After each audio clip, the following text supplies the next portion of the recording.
What's good, YouTube world? On this mic, I go by Seattle Taylor, and I am sitting on this table with three kings. Now, before I introduce them, I'd like to welcome you guys all to Breaking Bread with Seattle Taylor. Now, to my right, how do I start? By saying, how about Washington's very own? I think I can start there. A little bit with the island in him. Only a little bit. Only a little bit. Just a little bit. Um, Little dash. Little rap battles in the Washington area, the rap leagues. We're going to speak on that, but somehow he made it to the URL. Somehow. And now, as I watch clips and I look up his name, I even see great ones in the rap league speak highly of his pen game. The king, Jey The Nitewing. Who you think they gonna say Juan? You know Jey got the W. Even when you niggas say Juan, you use Jey like a W.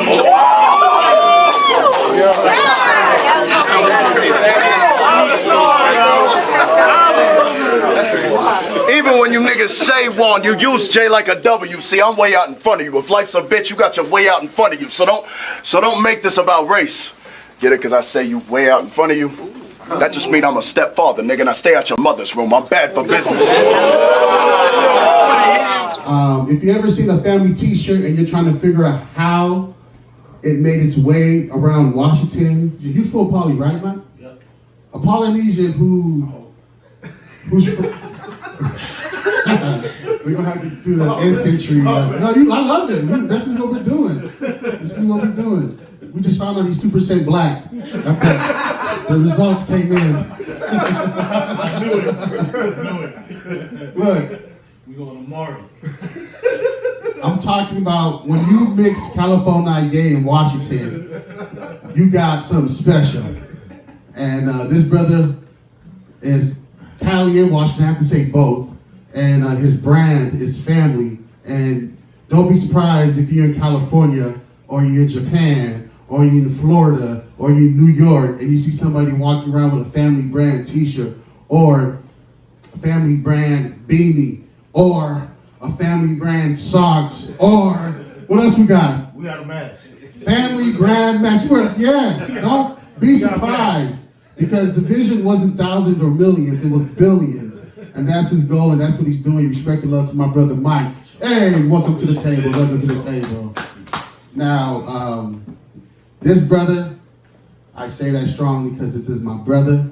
I appreciate his life, his family, and him. Like, Seattle Taylor, this name, it wouldn't even gave birth if it wasn't for this brother. So, like, it all comes back to this brother. And I'm just glad because this is the first episode. It's only right to have this brother. So, with that being said, if you haven't been to an Emerald Dynasty show, dance, let me let you know. Go DJ. That's my DJ, LuceScrewz. Yes, welcome, my brother, to the table. All right. So this is what we're doing. This is hot pot. You like it, the hot pot.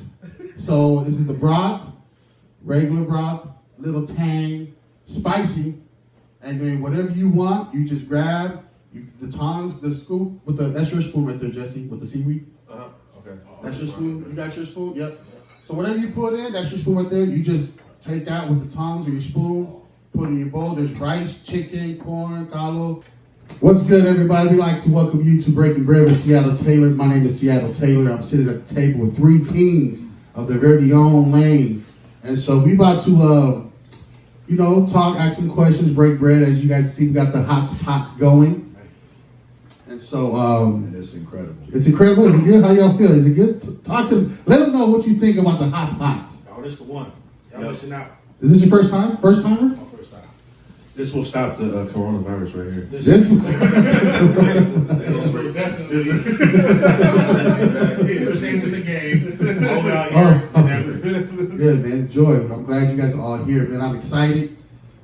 You guys are here, but I'm more excited because of who you guys are. Jey, my guy, where are you from? All that stuff, like, so they can understand. And what is your nationality so we can clear this up? Black and Samoan. You're black and Samoan. Who's Samoan? The mom or dad? Mom Samoan. Mom Samoan. What's the mom's name? What's mom's last name? I'm from Samoa. Say that again? Off of my song. Okay, I haven't heard of it. Sorry, I was trying. I was like, ooh, that sounds like, where's your mom's from? Small village in Kafuma called Coco Land. Oh, she's from Kafuga. Yeah. Oh, snaps. We got family We from all from Kafuga. Kafuma, man. Oh, dang, I didn't know that. Okay, we learned something. So you were born in, I was born on a military base in Naples, Italy.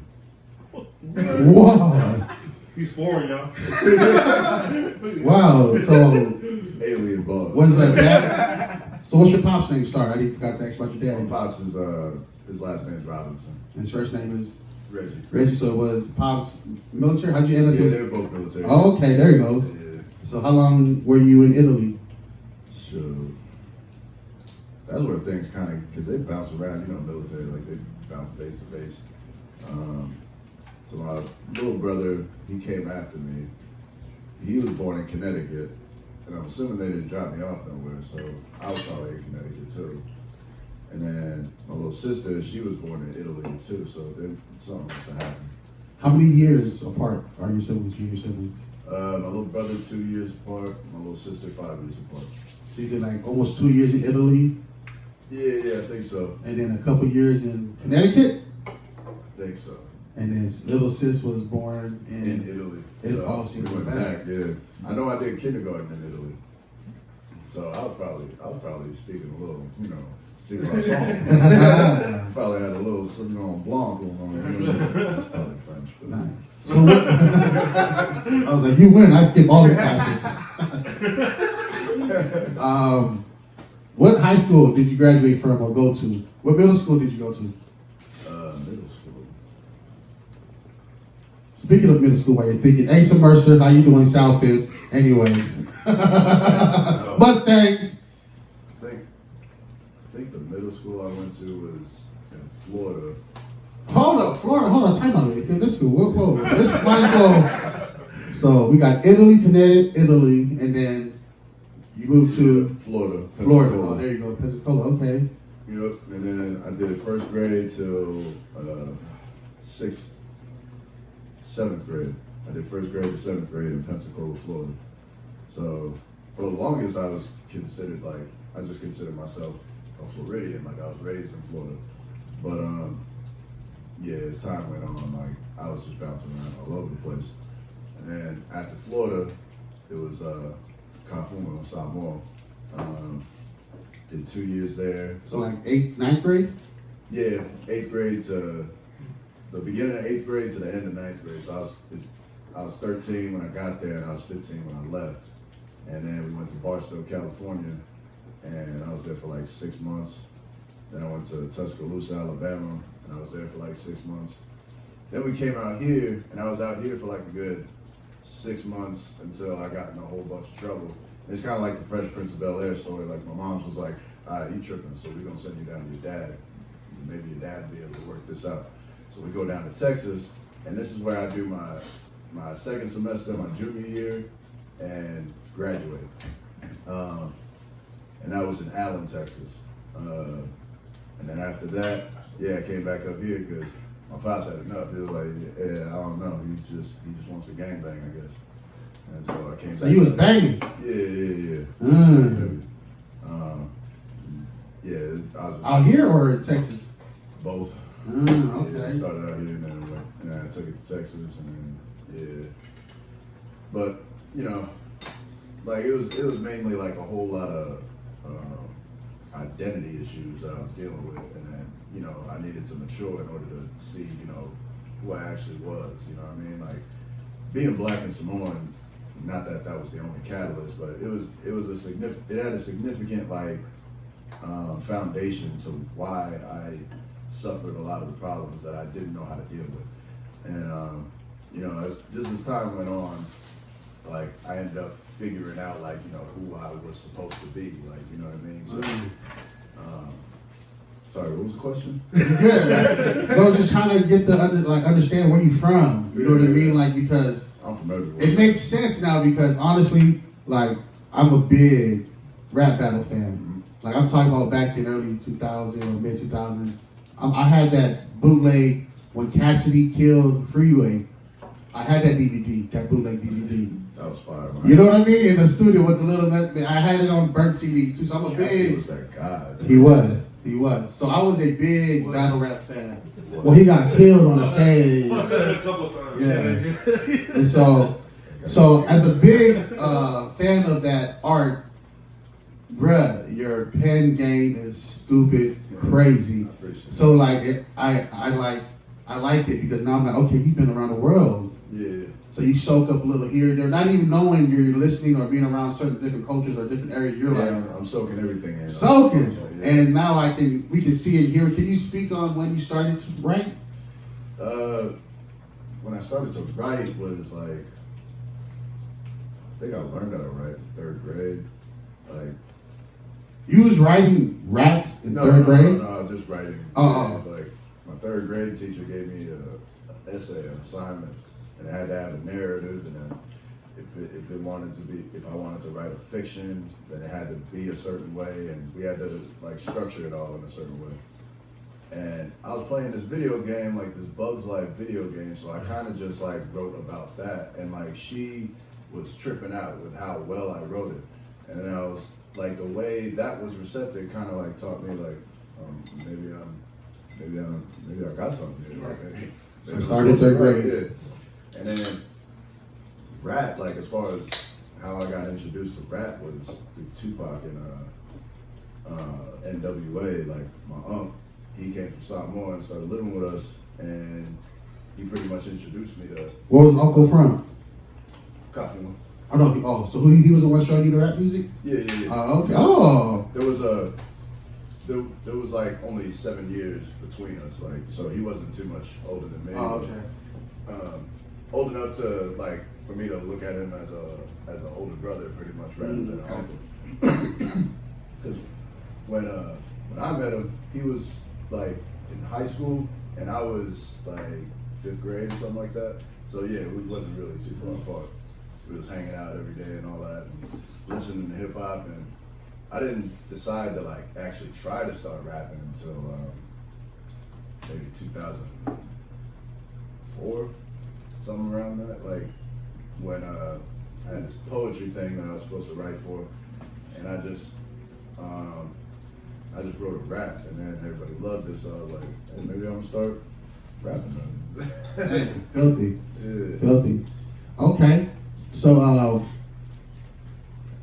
your first battle rap, how'd you get into that? What league? When, what, where, why, how? So, I decided to rap after I seen Loaded Lux versus Calico. The way Lux like elevated Hospital Bed. That one? Yeah. Yeah, that was Hospital Bed. That's For mine. me, it was like, the way I looked at it was like the fans want. Calico did phenomenal. Yeah. But like, I feel like Lux literally like elevated the game to a different, level of understanding. And like, he inspired me so much that I was like, man, I gotta stand in front of somebody, because now all these bars are coming to me. And I was like, man. So I just, told the homies, man, I'm trying to be better at it. You know how I could get into it? And it was like, nah, not really. And then, time went on, and it was just like, a side thought, But then one day, me and the homies, we had a bar. I think it was Cloud 9. Oh, snap. Cloud 9. That's another story, but go ahead. You going to sound like Cloud 9? It was at Cloud 9, and my homie was like, hey, you said you was trying to battle rap, right? I was like, yeah. He was like, well, they go Hypnosis over there. Shout out to Hypnosis. And That's family. yeah, so I'm like, on it like, shit, I don't want to just walk up on him. He don't know me, I don't know him. So I just tried to like find a way to like, introduce myself, and I was just like, what up, Luce? Like, big fan, man. I was wondering if you could give me advice like on how to join a league out here or something. And he was like, oh, I got you.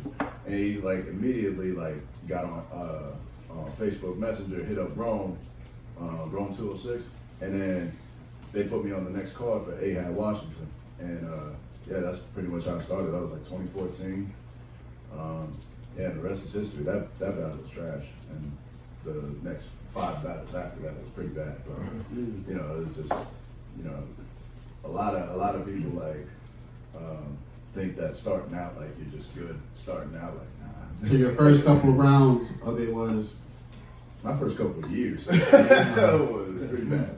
Shout out to Hip and Rome. So we knew Rome, man. Show love. That's hey Rome, what it is, Joe. Shout out to Sky Tier, man. Shout out Sky Tier, man. You get into the battle, it was rough, and then you're the king. Now you're the king. Now, did you meet Slim before you started to like pop off, or like how did you and Slim meet? RP to Slim, that's family too. So, but like, how did you meet Slim? Like, how did that happen? Me and Slim. So my homie Kitty Hawk. Shout out Kitty Hawk, man. Kitty. Yeah. My homie Kitty Hawk was doing shows at what was the ball? Central Ave. Yeah. Central Ave. So he invited me to his show. He wanted me to show up. And I was like, cool. And before he went on, Slim was one of the performers I was performing before him. So like the way he was going, I was like, yo, this dude kind of nice, man. Like everybody, like there was a set before him, and everybody just went outside for a smoke. But then when Slim got on, like he like brought the tone back, right. And it set Kitty up like real nice. So yeah, everybody was just giving props to him, and that's how I met him. I was telling him I was a battle rapper, and he was like, oh, that's what's up, and it was just encouraging advice. But that was before he ever took an interest in battle rap. Mm-hmm. So I would say I was already like maybe a year into battle rapping when I met Slim. Okay. I bring that up because that post I shared on my social media, you brought Slim up, man.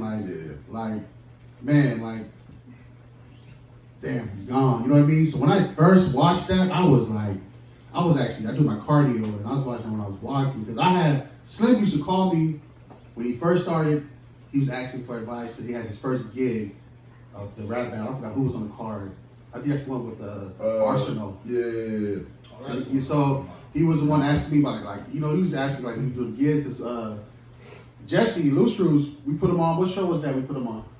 It was the Young LB one. Yep, the Young LB at Club Sir. Yep. So we put him on at one of our gigs, and so afterwards, he was always calling, bro, I'm about to do the show, equipment's this, X, Y, Z. So like, man, when you was spitting those bars, bro, like, you can hear and feel the emotions in your bars. But not only in that, like when you spit, period. So like, man, that was just crazy, bro. I just want to give you mad props. I don't know. I know you. Just tell a quick story how that even came about. Like, how you even got the green light to do that and all that stuff. Like, can you speak on that and everything? When everything went down, it was, for me, my relationship with Slim was pretty much like friend/business. So once he took over Sky Tier, like, it was mainly him, him and Rome and Hip, like, in my corner, like, just pushing me, like, to get better, and to, they were investing a lot in me. Like, they invested in me and Chilla Jones and me in Danger Zone. And when I messed up with Danger Zone, like, it was really like, we were just trying to, like, get the ball back, like, get back on track. And Slim was, like, the main one, like, saying, like, oh, it's like, I believe in you. Whoever you feel like you need to see, like, whoever you feel like is gonna push your pen, like, I'll fly him out and this and that. And I'm like, so damn. Yeah, like, he was really invested, like, and Hip and Rome still are.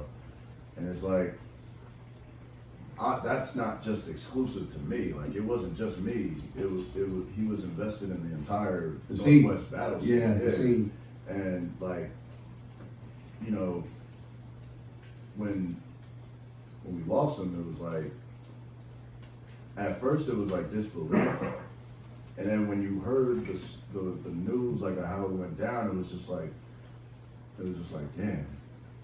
But then when the footage dropped of how it went down, that was when I had to know, like, because I couldn't see it, and then a very frustrating time, and it inspired, like, I was already writing for Mad Face, like, Mad Face battle was already coming up, and I just wrote that piece of it before ever you know, putting it into my rounds, and then I just thought to myself, like, after writing it, I gotta run this by somebody. Like, I gotta check with someone first to see if this is, you know, I gotta get someone's approval. I can't just speak on.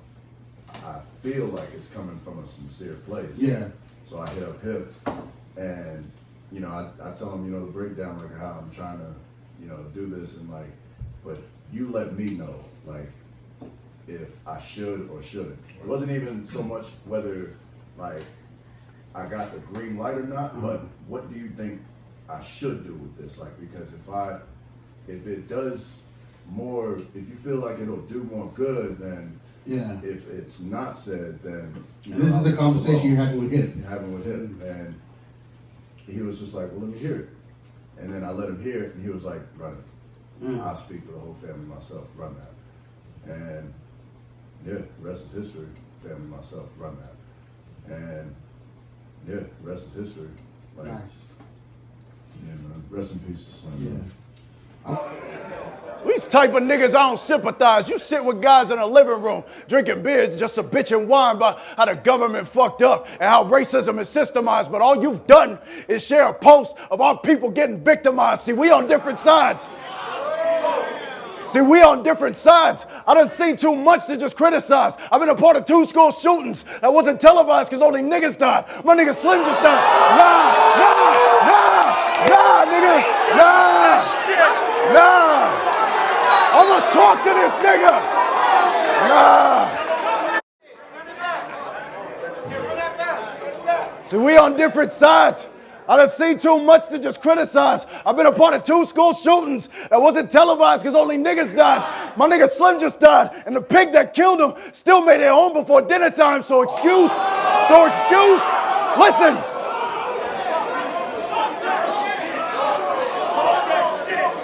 So excuse me if I come off just a little bit desensitized. You niggas know how to sound tough. Got a mad face, but now what?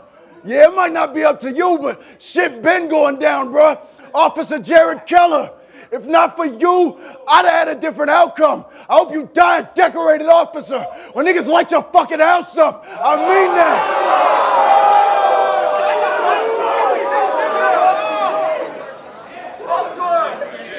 And niggas know I don't even promote violence. But today it seemed like if it don't go that route, then it goes silent. Met up with the mayor, and you know he tried to keep the shit so quiet.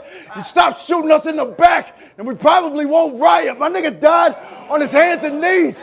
Not even like a dog, because if they did that shit to a dog, he'd face criminal charges. He got a couple...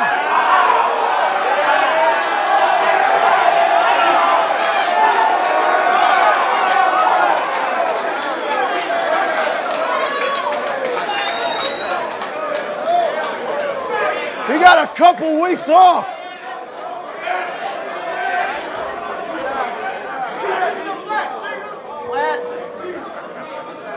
He got a couple weeks off. But what really got my mind re-spinning is he been a cop for only 3 years. This is the 2nd time he did it. Fuck the SPD. Fuck the mayor and the news, bruh. Fuck that retired pig that said he would have shot my nigga sooner. Rest in peace to my nigga Slim.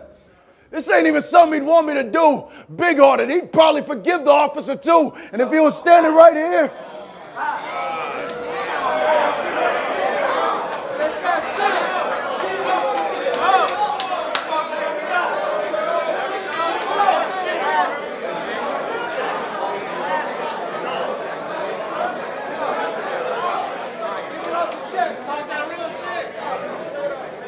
And if he was standing right here, I know exactly what he want me to do. Get right motherfucking back to talking to you, so I'm gonna finish this. Because now we know what our difference is. You can turn these people into your fans. I'll turn these fans into witnesses. I'm with the business, bitch.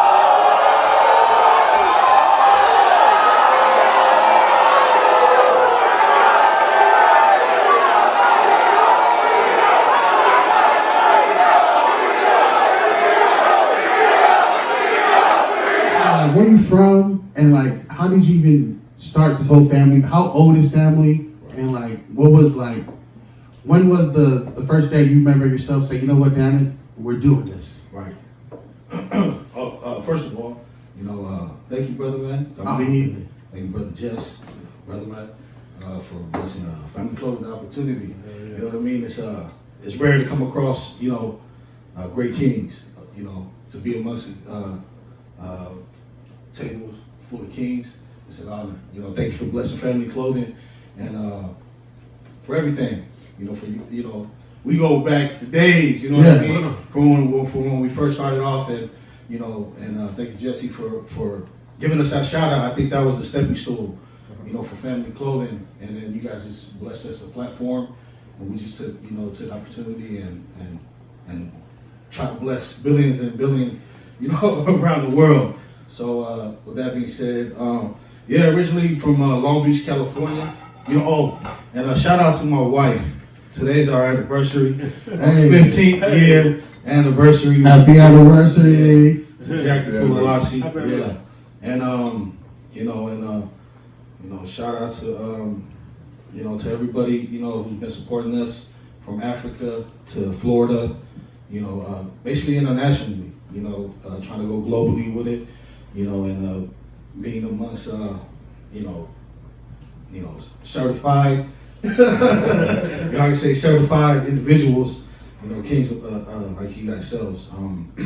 But yeah, originally from Long Beach, California, moved out 1986, born in 86.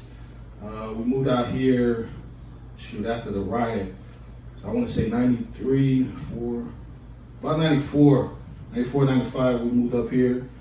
We actually, we stayed in Kent for a little bit until we relocated with our family on my mom's side. They gave us a place to stay, and so I forget a lot, with these questions, but that's all I knew was family.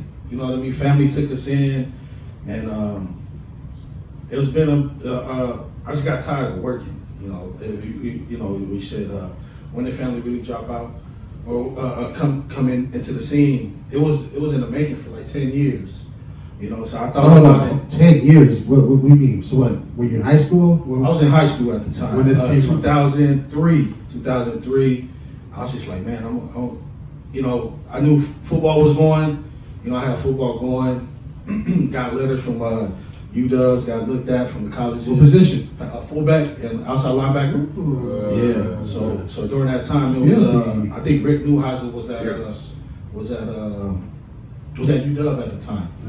Until that's when I was getting the letters, and then the scenery was big. That's when fullback was the spot. Mike Allstott, he put on the map. So so it was but it was never my drive. I think just blessed with a gift, but didn't know what to do with it. My parents, they hard working. You know what I mean? All they knew was hard work. So all they knew was, hey, go to school, graduate, and then get a job. I was like, man, that's it. So I just followed suit. Like, all right. So I started working. I had my own family. Had a baby, I think, my junior year. And I was just like, man. So your first board was when you was in junior high school? Yeah. Senior. I was a senior. And so I graduated. Actually, I got a job. I was like, okay, I made it. I made my parents proud. That's the goal. You know what I mean? Make your parents proud. Well, that's all I knew. We're so big on what other people see, right? What the culture see, what our family's doing. Right? So my parents was like, okay, make sure you graduate so make our family look good. Right? So I was like, bet, I can do that. It was rough. You know what I mean? It was rough to, like I said, my parents was hardly there. They was always working. They did the best they can to provide food on the table. Yeah. So what they didn't see, I was good. So I was gangbanging at a young age. You know what I mean? Running the street. My brothers, my cousins. I call my cousin. I'm the only child. You know what I mean? So the opportunities I got to kick with my cousins, we made it happen. Yeah. It was fun. But it was reckless. But we live and we learn. But yeah, with that being said, it was 10 years in the making, so I think about like a year and a half ago, I had some money saved up, and I was, I always knew I wasn't supposed to work, but I knew a job was a stepping stool, a job was a stepping stool to give me what, you know, I could do this, I could do my side hustle, you know. So I always knew entrepreneur, you know what I mean? Because I'm on my Facebook, I'm live on Facebook all the time, you know, I've been cleaning theaters my whole life. You know what's crazy? You brought that up real quick. My dad's brother, my uncle, they used to clean theaters. Yeah. Bruh, that's a 7 days. All day, every day. There's no day off. All day off. My cousins went through that lifestyle, and we used to spend summers over there on accident. Yeah. We're like, Yeah. why are we at uncle's house? Yeah. Wake up like, well, we get to the theaters like 2 in the morning, midnight 1. Right. And they should hit 3 theaters. Yep. And we used to get back to the crib around sunrise, Right. 8, 9. Yep. So like, were you cleaning theaters in Washington or in Cali? Out here? Yeah. Wow. Yeah. So it was. I know that lifestyle. Ooh, that is rough. It's rough. You know. So Moms and Pops was knocking that out. knocking it out. Mm, They go straight to filthy. they go straight to work after. I go to school straight. You know what I mean. So after that, it's just for like. So I said I was about like. So you grew up in that whole grind. Grew up, yeah, the entrepreneur, that work, that hard work, knew Woo! what for that dollar, you know what I mean? So I, you know what it is, and knew, you know, had that, like, man, I don't want to be doing this for the rest of my life, Yeah. you know what I mean? So I took it and ran with it, you know. It took a while, but, you know, everything's timing, you know, everything's God's timing, you know, and patience and hard work. You know, it ain't overnight. It's a bunch of overnights. Yeah. Nice. So yeah, I think it was about a year and a half ago. I was just at work like, man, I'm done, because I had that feeling. I had that feeling when I had my first child, my second. I was going on my second, my daughter, and I was just in in the theaters, you know, just like, damn, you know, pissed off, mad, with tears. You know what I mean? I was like, man, I know this ain't it, man. I'm not gonna be doing this for the rest of my life, hard labor, you know? So I felt that at my job, you know what I mean? I was in the warehouse, just, man, I know this ain't it, you know? It's just like God gave us abundance, wants us to be great. Nice. You know? You were speaking. Yeah, so I ran with that. I got on the phone, told my wife, hey, go pull out whatever we got left in the bank, we're gonna go buy these shirts. We didn't have nobody to sell to, you know what I mean? We didn't have nobody to sell to. We bought. What year is this? 2018. Oh, damn. Yeah, 2018 November. So when we kind of connected, you was just. I was still in the mid. Yeah, still in the mid. Oh. Yeah, still pushing everything. Still trying to, you know, still shaking hands, locking arms. Oh, I didn't know that. Belly to belly. Yeah. Oh, yeah. snaps. Yeah. So even when Brother Jess blessed us the opportunity, I'm like, it's a no-brainer.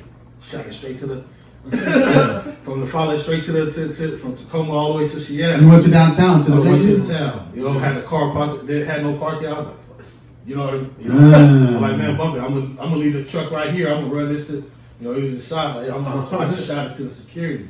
So the security, hey, keep blasting. Yes, you got it. And as you know, the pick went up. Oh, man, you know what I mean? Bless, you know, shout out, bless Brother Jess.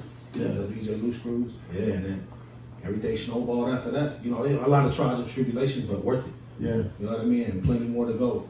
You know. That's good. And ready for the sacrifice and everything. It's a process, like brother man. It's the journey. You know? And you know, and doing it alongside kings like you guys. You know what I mean? Respect. What's going wrong? You know. Respect. So yeah, 2018 drop, and then you know with everything just started snowballing. Now it's here to Africa, to Florida, you know, East Coast, West Coast, down south in Georgia, Texas.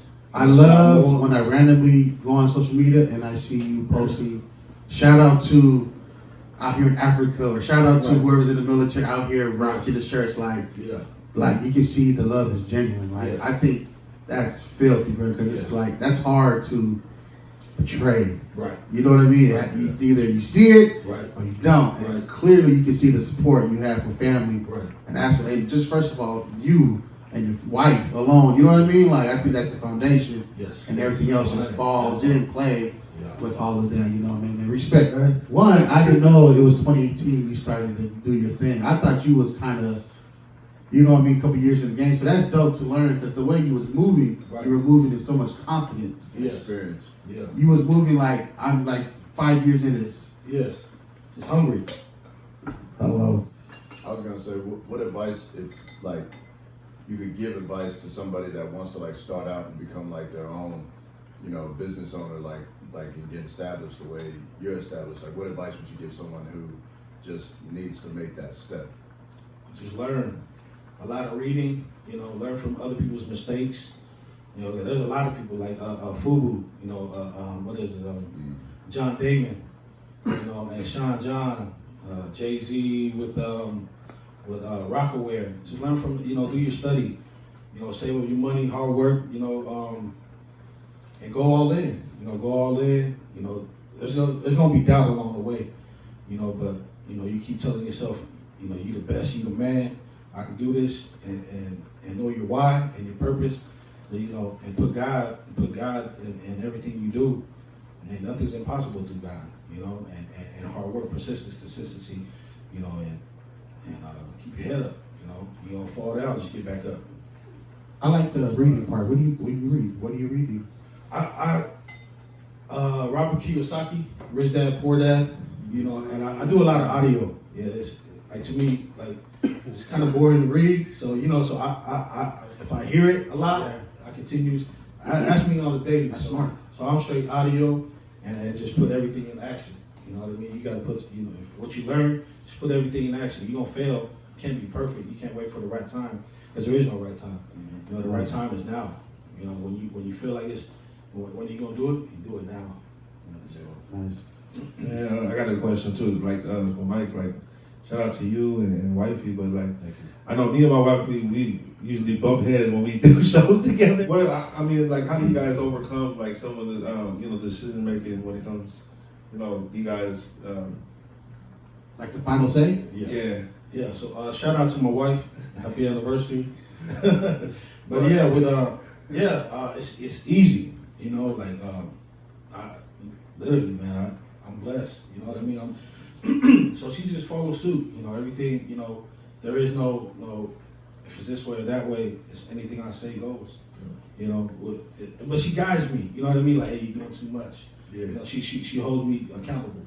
Yep. You know, so hey, you know, you sometimes gotta leave that thing behind, gang banging and this and that.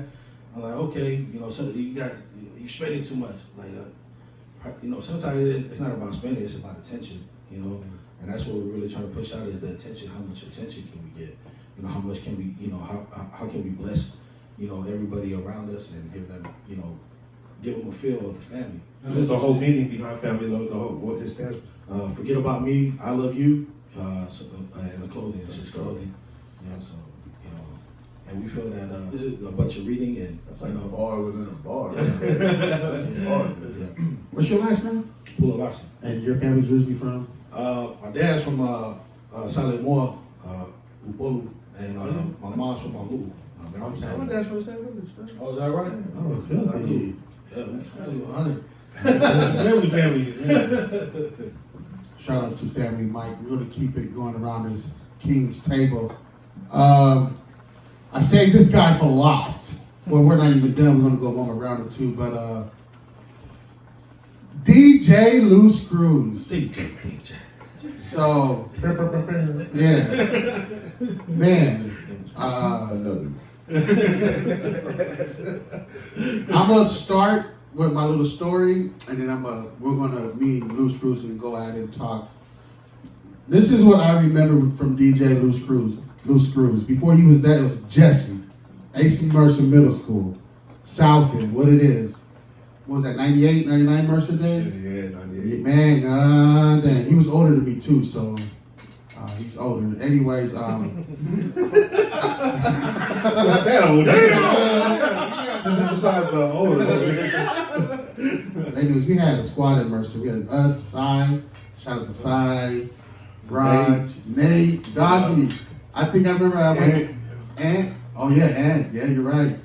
I went, the first year I went there's a year that Full slapped the principal. Shout out to Full Howard. You remember the Full? Yeah, Full slapped the principal. Mr. Sanders. Mr. Sanders. Slapped Mr. Sanders. Damn. Oh my goodness. That's our other cousin. Yeah. That's And right. so, She used to beat up the girls that used to like chase after me. I'm Like, hey, tell her to leave me alone. She just gonna beat them up. Like, damn, man, so we have a squad at Mercer. And then I think we haven't seen each other in a while. And then we came back and we met up at R.I.P. Anita Tausini's funeral. She was another Mercer alumni. So fast forward to how everything started. When people ask me about Emerald Dynasty, how did I get involved, where to start from, like my story is, it started in this little beer bus hall. like a VFW. It's filthy because you gotta go down the hill. You gotta go down the hill to get to the little hut where we was holding these. Want to speak on this? Beer bus. So my cousin wanted to have this dream wedding, right? He wanted to shout out to Tommy. He wanted to have this destination wedding in Hawaii, but he didn't know how to pay for it.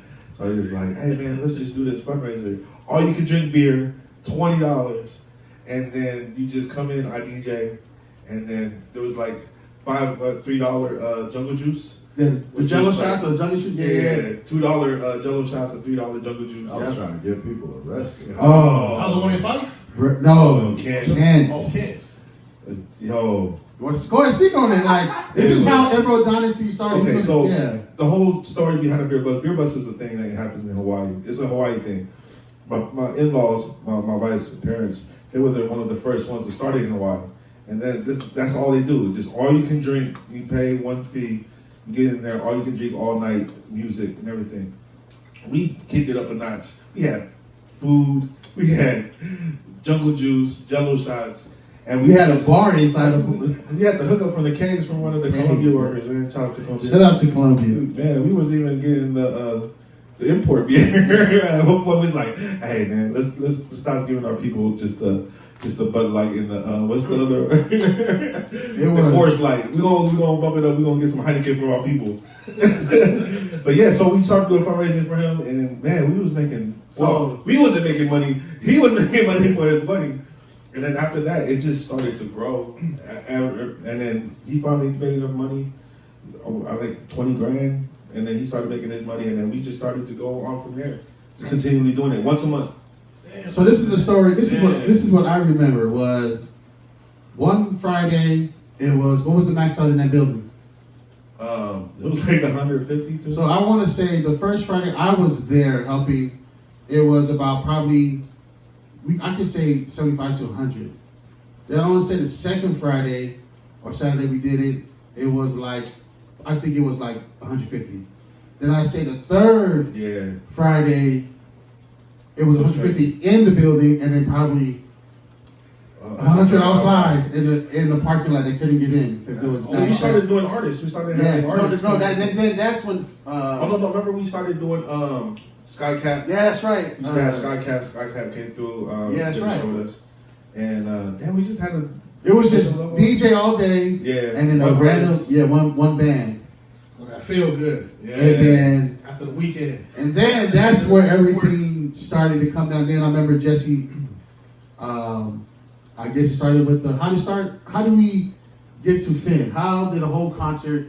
How did we go from one artist? Shoot. Shout out to the homie, the kid, Nate singing. You know what I'm talking Yeah. about? So his wife is related to Finn. Okay. So I was like, hey, you don't Finn like that? So yeah, it's just like, oh, all right, let me get on the phone. Shout out to Baki, which was his manager at the time. Uncle Baki. Five Nation. They remember that Five Nation award show they used to have? They used to have an award show just for all the poly artists. Yeah, so that's Baki. That was Finn's manager at the time. So yeah, you hit him up, and then that was our first artist. We had the Kent Event Center in 2013 in February. The Nesian Winter Groove.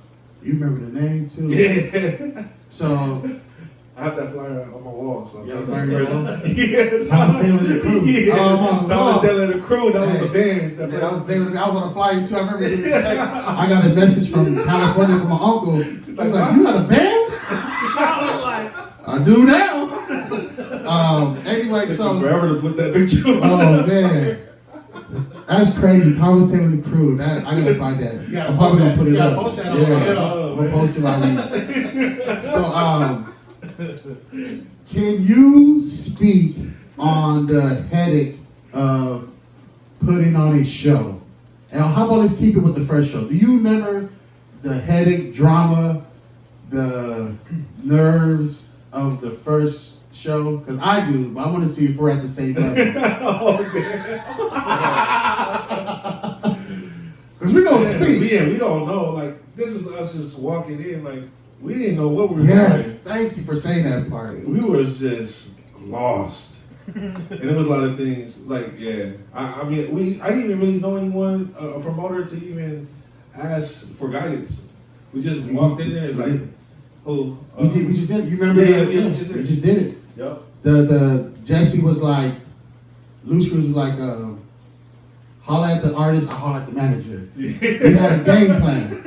The game plan was Jess deals with the manager and I deal with the artist. And that was just something we just, because we were trying to figure this out. And like, I kind of like sometimes, so I was like Googling like contracts, music contracts, copy, paste. Like, all right, it's legit, you know what I'm saying? Yeah. Even though I don't understand half of the stuff that's in the contract, but it seems legit. Send it over. And you wrote the first contract for Finn.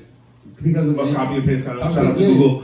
Yeah. So like that's how the business side, and that's why I have so much love for Luce, because the growth. Because now his contract or his whole legal side of things is A+. So this is the question I always get, and then in the way we're answering it for the people, I always get from my family or whoever I talk to when we bring up Emergonics, like, how do you put a show together? Damn. So, with that being the question, can we try to answer it, or how did we put the first show together? Like, do you remember? Just called them. We just called everybody that we knew. We used our own, like, our cousins, our family, and just asked them, hey, do you know this person? And, you know, somebody that can do this.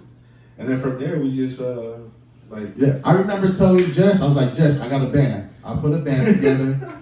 We'll be a live band. And he was like, okay. So I don't know if you remember this conversation. We would have an R&B playlist or artist, and then Finn would be the poly, the reggae. And then we're going to have an R&B session, and then we're going to have a, like... Shout out to Isaiah. Isaiah was part of that. Isaiah. So then, like, how'd you get Isaiah involved in? How'd you get, like... So Isaiah is one of the guys we used to play Xbox Call of Duty with in 2007. Oh, even before that. Damn. Yeah. We were playing Call of Duty for a while. Shout out to Isaiah, man. That's my guy. Shout out to Yo, Eat My Clan. Who's on everything. Call of Duty 8. He's some real gamers. Yeah, then we know through gaming, and I figured out that was my wife's cousin, so we brought him on. Okay, so now we have Finn, Marianne Ito, Peter Isaiah, and then we got the little sis, Perlini. Oh, Perlini, yeah. We put Perlini on that card. So our plan was the R&B band was going to play for Perlini, Isaiah, and Marianne. And then we had a dance group. And there wasn't even no MC. I wasn't even MCing at the time. It was just Jesse DJing while we were trying to run around and figure out tickets. Yeah.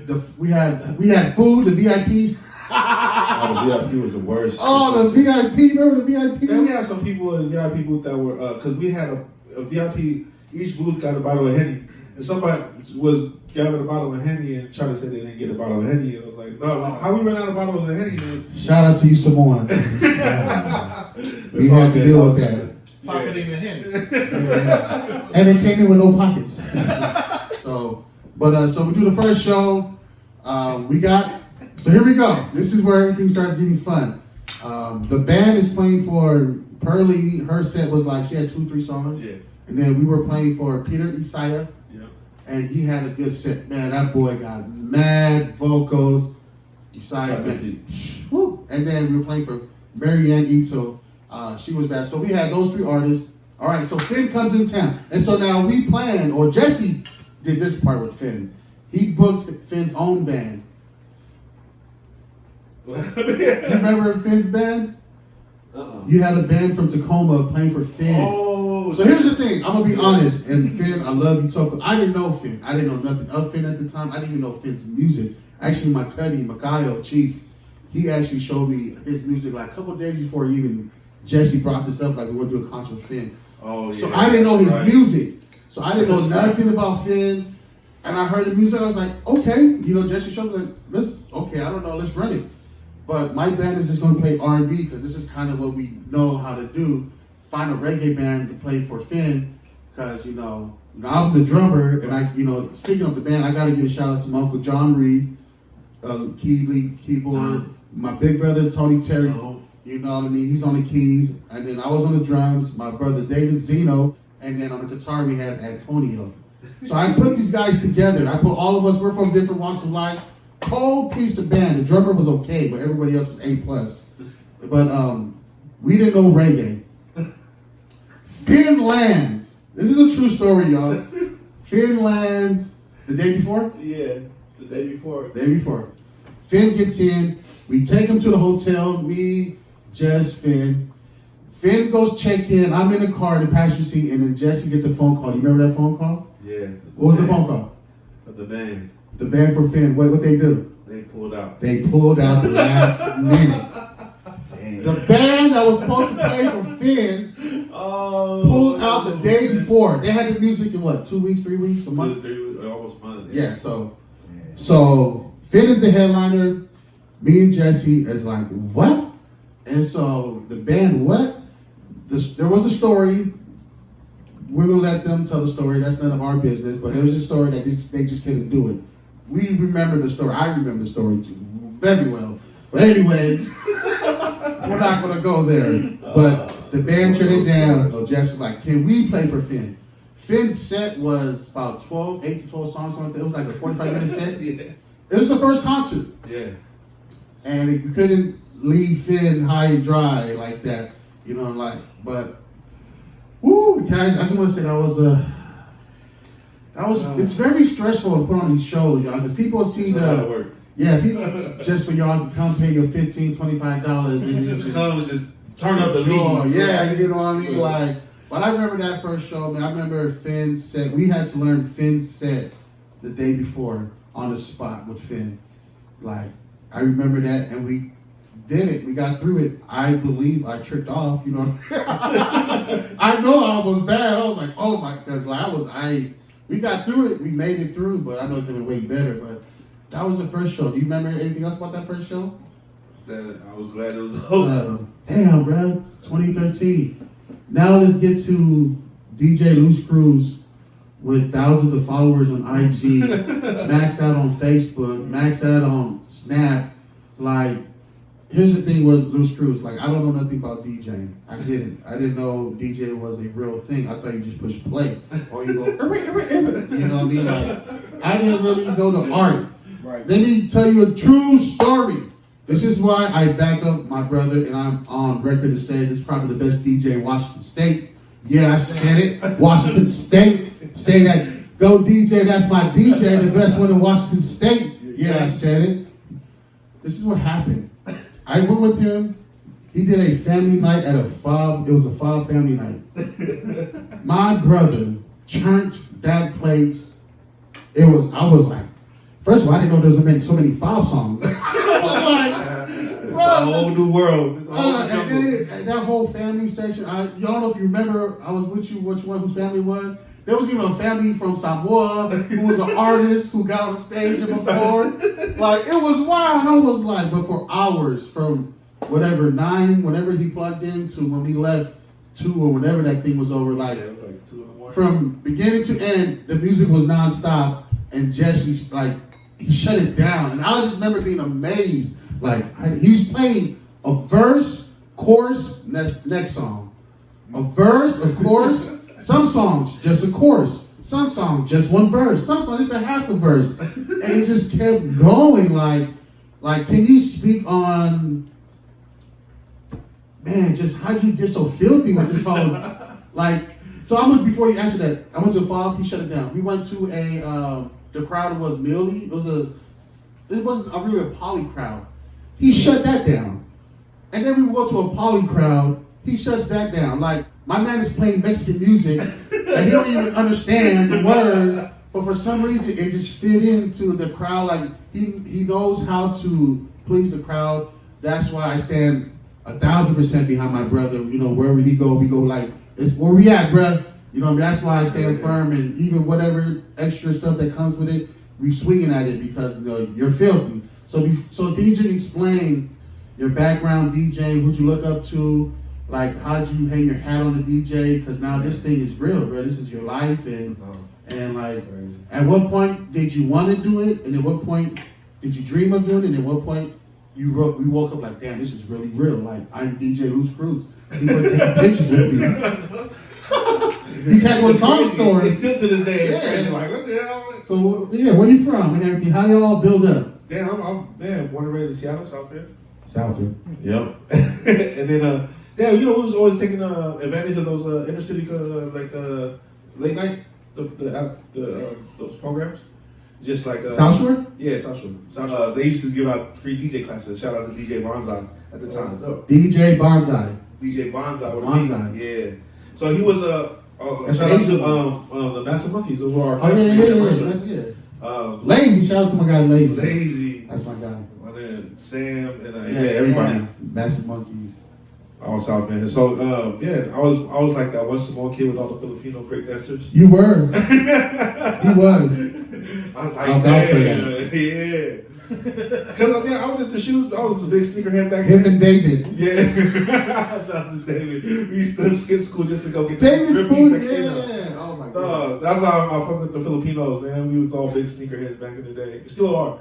But then, they ended up being famous breakdancers. So we was around that scene with just music. They always surrounded by music. And not only that, but you know, everywhere we go, growing up, Samoan, there's music always playing. Especially when you have to clean the house. You know what I'm saying? Yeah. There's always those, and then emotion. a lot of those songs get forgotten. You know what I'm saying? Like you don't hear it in a long time. But I really do the work of trying to figure out that song. Like how do you even what made you start doing work to look for where did that come from? Like did you learn that from somebody or like? Nah, I just kind of did it on my own. I mean, like I first tried out with family nights. Yeah. I was a family night DJ. There All it these family is. night DJs out there, There don't it give is. up.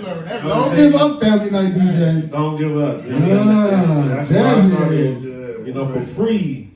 I still had to donate money to my family night to play my part. Now, just a quick side note. Just a quick side note. I was like, what? Can I use my service to pay my, as my contribution to the family night fundraiser? Even so, I just side note. Even though it's a family night DJ, when you DJ, did you still go all out? Hell yeah. So you never pull back Because into the family? Oh, nah, I can't. Because, every time, when it's like passing the ice core when you with your family in the garage. You know what I'm saying? Same thing. You never felt uncomfortable playing cuss words or ratchet? Oh, yeah, I don't like that. I was was waiting trying to get a slipper on that. I know, for real. Hey, you 86 from the And I'm a pastor, so you know what I'm saying? So it's like, you know what I mean? He understands, like, he's been a little bit more lenient with what I play. Because he understands with the youth, you know what I'm saying? But, like, back then, man, it was No. You get mad every time someone changed the radio station on a car radio when you get in the car. It better be on AM 710 or some Cairo, you know what I'm saying? Or Rush Limbaugh from back in the day. Like if he get hop in the car, man, we getting our ass whooped. Like for real. If somebody changed the radio, the radio station in the car. So yeah. So who'd you look up to? No, so it was like really DJ Bonsai. But then you know what I'm saying? A lot of these DJs weren't Polynesian DJs. I didn't know any Samoan DJs back then. Yeah, it wasn't. No. There wasn't really like any, like mainstream to kind of look up to. It was like I was too young. Was that Cutfather? DJ Cutfather? Yeah, but then I was so young to like even try to see. We didn't have Facebook or MySpace to try to see how they're spending. I see what you know what I mean? That's what you mean. So it's like, what do we listen to? What do our I was always that kid that always try to find the newest song that came out and just try to play it in front of everybody. Like, hey, just got that new cut. You heard it? You got that Machiavelli 8. I had all CDs. I had Machiavelli like 8 through 16. Like, damn, how'd you get this? I remember I went through that phase of trying to have the first music. Yeah. Remember at the back of the Source magazine how it had all those mixtapes? Or the little hood shops? We had the hood shop. That's where I went to. Yeah, they used to have right by like the church, Mead Street. Yeah, they used to have the little $10 mixtape. Yeah. It'd be like 100 songs, only like 30 seconds each song. Like, damn, all these songs on one CD. Got the DJ talking the whole time. But yeah, I mean, yeah, that was it, man. It was with the bad printing on the album cover, CD cover. Yeah. So how'd you get filthy though? Word like. Okay, so when I connected with you, we connected in 2013. So yeah, 2013 we connected. Uh-huh. You're filthy at 2013. Like so 2013. Oh shoot. So how'd you get like at 2013 you were filthy? That's when I started. I was like, bro, I'm with you. I was just kind of like learning off of other people's mixes. Just people I found on SoundCloud. Well, at the time it was just like learning it myself. I'm self-taught. Self-taught. That's crazy. Yeah, man. I'm Self-taught. YouTube University. Loved it. Oh, thank you for You know what I'm YouTube. saying? Because you know what? I just take the same concept as all these other DJs. Like they always play, the song they grew up on. Right. But it was like, you ain't hear no Slime On 5 Star mixed with some 50 Cent. And that's like, so Now they doing it. yeah, now they doing it. So it's like, yeah, it was always like that thing. I always felt like there's a void for our music, our taste of music, you know what I mean? To be all mixed together, you know what I mean? Yeah. And it wasn't just Polly's doing reggae, it was Polly's like Deuce. Right, You know what I mean? Deuce. Just mixing that in. Like I still, you know what I mean? Candy Paint, I mix that in. And then and that's what the thing that kinda I always try to find that niche to separate me from other DJs is like, damn, what can I play that stands out that's gonna be like. Because sometimes all it takes is one song at a gig for people to remember who you are. Yeah. Like, hey, what was that song? What was that you played that one night? It's like, yeah. Like, or they'll be like, oh, damn, I haven't heard that song in hell long. You know what I'm saying? So that's what you go for when you go to gigs? Yeah. I'm always updating my library. I always try to, I'm always surfing like old songs. Like, and then I just write in my notes. Like, damn, okay, I got to download this when I get home. I seen that on Facebook. Yeah. Sometimes, back in the day, man, I used to like rip songs off of MySpace, and I used to go. Man, I still have those songs from MySpace. What songs did you rip? Like, dang, man, like the old Cali Cousins, remember from back in the day. Damn, man, and I still, and I just kind of just old Brownsville. Brownsville. Yeah. So it's like I just kind of mix it in, and then it's just like, all the DJ ain't doing that. You know what I'm saying? Yeah. Until I do it, and then I hear them doing it later. But you know what I mean? We all gotta learn off each other. Yeah. There's enough money for everybody. So if anybody asks me for any music, I'll give it to them. You know what I mean? Right. But you gotta be a DJ. You know what I'm saying? But like, don't ask me for my whole playlist, but just certain songs. You know what I'm saying? Because it's like, you don't see McDonald's giving up their Big Mac. Speaking of that, songs. like, you know what I'm saying? let me share. Like, this is why I know he's filthy. I know he's filthy because I see it with my own eyes and heard it with my own ears. But I see DJs who will be on tour. We do gigs, and once when Jesse's spinning, they're standing behind Jesse with their phone writing things down. Like, I'm not playing. Anyways, we're gonna do one more round the table, because I want to get to us with where we at now, Ember Dynasty, Division, Polyfest, and all that. But before we get there, I want to get to Jay. What you feel about the whole Norbs situation? Were you rocking with Norbs? Yeah. Like, I felt like you have a relationship with him. I don't know personally, but the way I follow you on YouTube, social media, like. Yeah, so for me, when I first seen it, I was feeling bad, man. Like, I feel like it was something that was on the way, though, just because of, like, being on the inside of conversations with Norbs and being on the inside of conversations with, like, other members of the staff. So I wasn't necessarily surprised, but it was just kind of like, damn, like, you know what I mean? I feel like after, talking to Norbs and like, just making sure he was good, like. You talked to him after the whole situation? Yeah. And I was just like, I had to say my thanks, you know what I mean? Like, 'cause he was one of my main respect, supporters. So, but I mean, after talking to him, man, I think this might be the best move for him. You know what I mean? Okay. So, yeah, I think for the URL and for him, like, this is probably just the beginning. Okay. All right, I'm gonna give you my top 30 battles. Okay. And then I'm gonna ask you what's your top 30 battles. My top 3 old battles. My first one I always go to when I need to see a dead body. I look up John the Don versus Mr. Wavy. Okay. Have you seen that one? Yeah. That was a good. Like Yeah. I think John, he's filthy. Ever since then, I was never a fan of him until I seen that. I was like, okay. My second one is Hypnosis versus Star. Yeah, that was nasty. That was a Were you there? No, I wasn't there yet. No. But I that was the battle that got me familiar with him before I met him. Okay. And And then my third one is you versus. I don't want to be biased, but like I think you 30 him. Like it's you versus Don. Like I see 2 1s. Show respect to Don. Yeah. I felt like the first round. I felt like after you. I felt like you set the bar and he wasn't expecting that. Mm-hmm. I think you sidelined him and he was just stumbling, trying to just keep his balance. That's how I seen him because he was coming back with bars. But you were first. I think sometimes when you're first, you gotta lay that heavy haymaker because I believe it's best to go second. But if you're gonna go first, you better stun him. And I felt like you stuck it to him, and he was just looking around like, "Oh snap, this night my own backyard." Was that his background? A backyard? Yeah, it was his backyard. So can you like? That's my 30. But before you do yours, can you just speak on that you versus Don, like how that line you make your bed on the floor? Like when you wrote that, did you like know? It was gonna be that fire. Yeah, or like, do you ever write bars? You're like, ooh, they're gonna kill on that one, or I write bars, and there's certain bars that I hope like they're gonna like go crazy for, and then there's bars that I'm just writing kind of like nah. And what's crazy is, in every battle I got at least 2 that I wanted to go crazy for. Wake Up and Make the Floor was not one of them. Oh, That was filler for me. Like I was just like nah, and like. Everybody went crazy. You seen that one? You ever seen that Wake Up Make the Floor? I'm gonna show you. We're gonna show you. Nigga, stay in your place. Oh, and when I said you was an alien, that ain't about race. See, truthfully, in my opinion, you just taking up space, because you ain't that hard.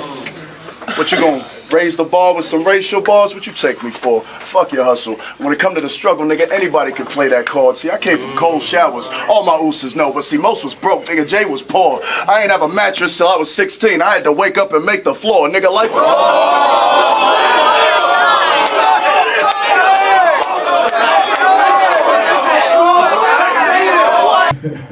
That, bruh. So you didn't even think that was hard? Nah, not really. I was just like, nah, this gets me to, from point A to point B. Oh my goodness. It was other ones that I thought was gonna be like crazy. More crazy. And they still got reaction, but nowhere near the reception. Yeah. I thought you had everyone's, but that was the most memorable one. Like Yeah, something that you didn't really go for with a bar became the, you know what I mean? The title. Yeah, With that being said, can you get your top 3? Top 3 30s? Yeah. Charlie Clips and T-Rex. That's the main one I think of when I look at like a clear body. Yeah, that was. I feel like Sharon and Shotgun Shug is another one, but I can't remember every single round. I just remember how I felt after watching that one. I was like, damn. Sharon and Shotgun. Yeah. Okay. 30.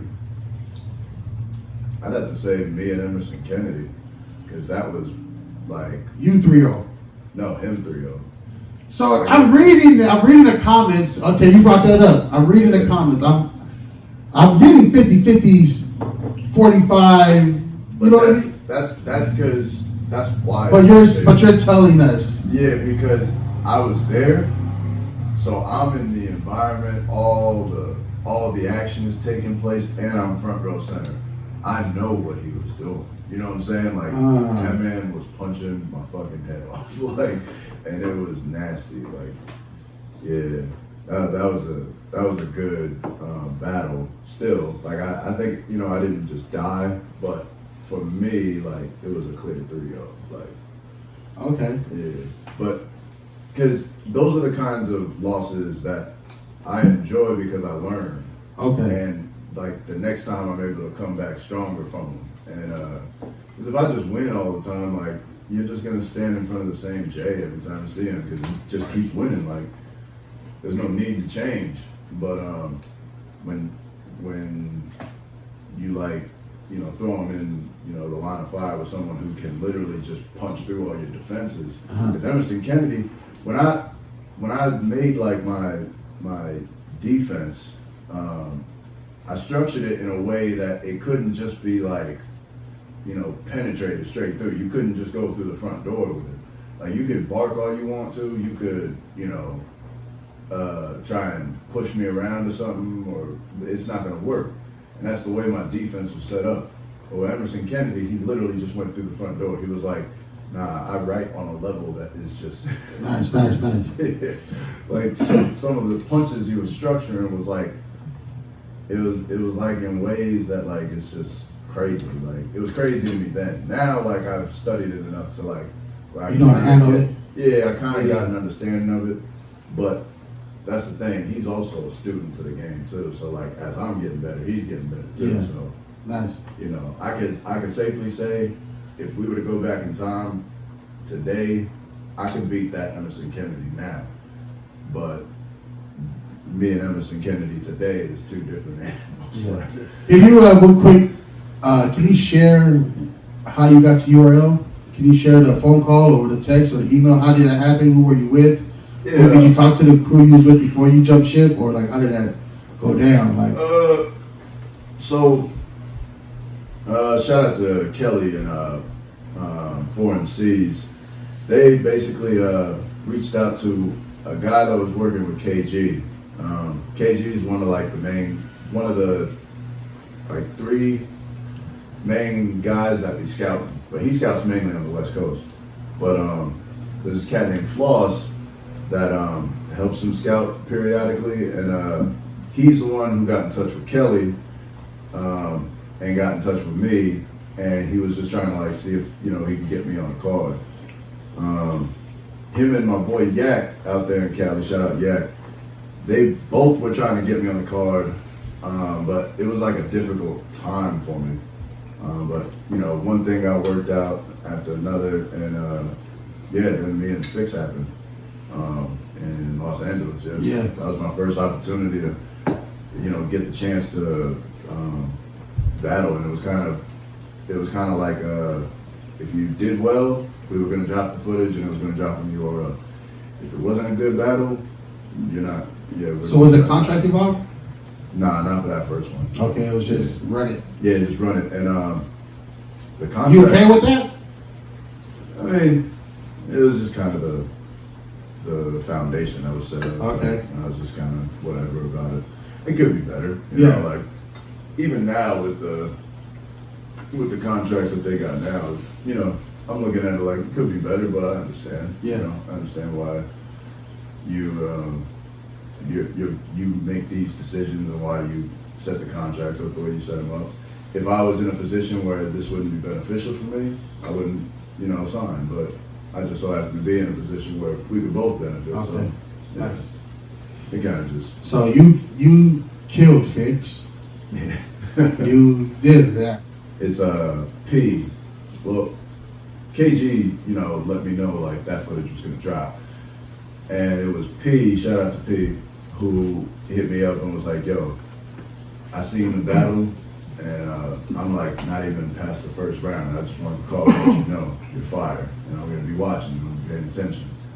And not too long after that, that battle dropped, and you know, like. At first, it was kind of like, you know, I thought it was just going to be looked at as a funny battle because it's the one where my sleeve got ripped. I got a question for that, but go ahead. But, like, I didn't expect people to, like, really Listen to the bars? listen to the bars. I listened to the bars. You was spitting. Yeah, they was like, I mean, I thought I was just going to be remembered as the guy who got his sleeve ripped. Yeah. But, nah, like, it was paying attention, so I was like, cool. You got ripped for a reason. Yeah, For exactly. a reason. Yeah, I was hoping people would catch that. And when they did, it was like, damn, like, okay, because that was the battle where I was like at a crossroads with my battle career. I was just kind of like, you know what, this is my last shot. Like, Okay. I'm gonna just give this one everything I got. If it works, then cool. But Okay. yeah, And so now you with URL. yeah. What's the move? What's the next Are we waiting for them for the call? Are we like I seen? And I try to read as much as I could on you. Like I seen the ups, downs. Yeah. I see people speak highly of you, even if people behind the scenes, even Norbs. That's why I was like, man, he was speaking way higher. So there must have been a real relationship with y'all. So like, do you like catch yourself like, damn, these guys are speaking highly of me? Like, this is the real stage. Like, do you? Does it like? Does it register like? You know, and how does it register? Like, because I'm a big fan of URL. Like, so I'm like, damn. This Oos is in the backyard of Washington, Federal Way, and he's one of the, you know what I mean? Like, he's a big deal. Like, how does that? I don't know, man. Like, I feel like even to this day, it's still like kind of surreal to me, because it's like you go from not really understanding how the game works at all, but being a fan of it, to like building an understanding, and then by the time you get to it, it's like, oh, I guess I am here. Like, that's all of us. Yeah, like, like it isn't until somebody points it out, like, yo, you're like the first Samoan on Smack, like, yeah, you're like doing it, and I'm like, oh, yeah, right. I was just thinking about my next battle, like, yeah. So I'm coming with you to your next battle, wherever it's at, with you. I will try to actually come with you, come one of your battles. But my question, the reason I said that is, are you a fan of people pushing you while you are rapping? Now, here's my thing before you answer. Hip is family. Hip, we family. You know how we do. So I give a pass if that's your brother. Yeah. But people come from afar to make their way to friend to push you. Yeah. Like, and then you see it through, like, I don't know. Are you a fan of that? Like, because you be like this, and I know you, like, someone just pushed the hell out of you. Like, are you really a fan of all of that? I mean, the way I look at it is, I'm like entertaining people, and like if it's bringing out that kind of reaction from you, then great. You're with it. Like, yeah, I'm with it. That's what I wanted to hear. It's for me. It's like other fans that don't like when other fans do it, and then I'm just kind of like, well, I mean, especially for the ones that weren't there in the building, like, I would advise you show up and see it live, because when you're live, like, the energy's different. It like, is. Yeah, like it's not like, you know, suppressed by like a microphone and Yeah. camera. Like, it's like when I'm shouting, like, you feel it. Yeah. Like, you know what I mean? Like, And I experienced that at Sky Tier when I went to that hypnosis in that white boy. yeah, that was the first time I was trying to like Yeah. build that energy up. And, But I'm glad you said that, because when I come with you to your next rap battle, you say a hard bar, I'm jumping off the roof and headbutting your ass. I'm coming off the roof and headbutt you, bro. I'm like, There's a lot. Yeah. because you take abuse, bro, when you rap, bro. And I'm sometimes like, do you know him? Like, Right. but I'm like, oh well, it was so hard. But I just wanted to know personally where you felt and stand with all of that. I'm good with So it. you're good with it. I am thinking about starting to wear some riot gear, maybe. Yeah. If I get to a certain, hey, maybe we can get like some family riot gear. You know what I'm saying? Like, get the logos. Come on now. Come on, Yeah. With that being said, family, what is your where you guys at now? Like, can you speak on the move? Like, you guys are like, first of all, you're dropping off your own product. Yeah. You're filthy. Yeah. That's your gas. And then you have the kids in the car, Right. late night or early morning, Yeah. because you're trying to show them the grind. Yeah. Like, can you just speak on just what made you even bring the kids along at night instead of keeping bed safe, putting them on the road with you, like, and then like where you guys are going from now on, like what's your move as family, clothing brand or whatever? Well, with that being said, it's just teaching them the hustle. You know, Yeah. teaching them the grind. Go be a go-getter. You know, don't rely on nobody else to, you know, put food on the table, you know, but yourself. You know, and if you don't, you know, like just like with a job, I always go back to a job because like a job is real big. You know, I don't know too many poly entrepreneurs besides the people we come in contact with. Yes. But all we know, like from our aunties, our grandmas, and grandma, they worked for the man. You know what I mean? They worked to provide for the family. That's all they knew. You know, they come from the islands to come out here to get a better education and more pay. You know, that's all we know is where's the money at? Where's the money at? Instead of chasing the money, why don't you chase the dream so the money can chase you? So that's how I look at it. You know, so when I teach, because like I said, I learned everything to grind to hate, you know, to hate it by not knowing it was a lesson that was taught in the grind. Yeah. You know, you gotta hate it. You also gotta love what you know, hate what you love. Or love what you hate. You know what I mean? So like I was going to work, I hated it. But I had to, because I had a purpose, I had a why. So I told my kids like, but I was working for the money. Right? I'm trying to teach my kids to learn how to not work for the money. You know what I mean? Does that make sense?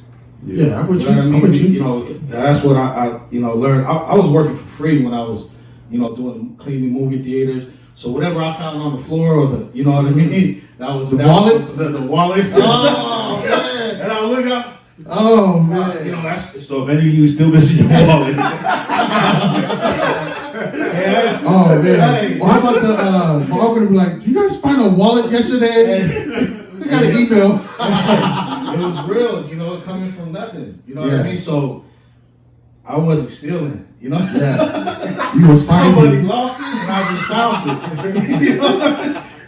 You know? and on the ride home, my parents knew, like, oh, he found the wallet, he's quiet. He ain't saying nothing. You know?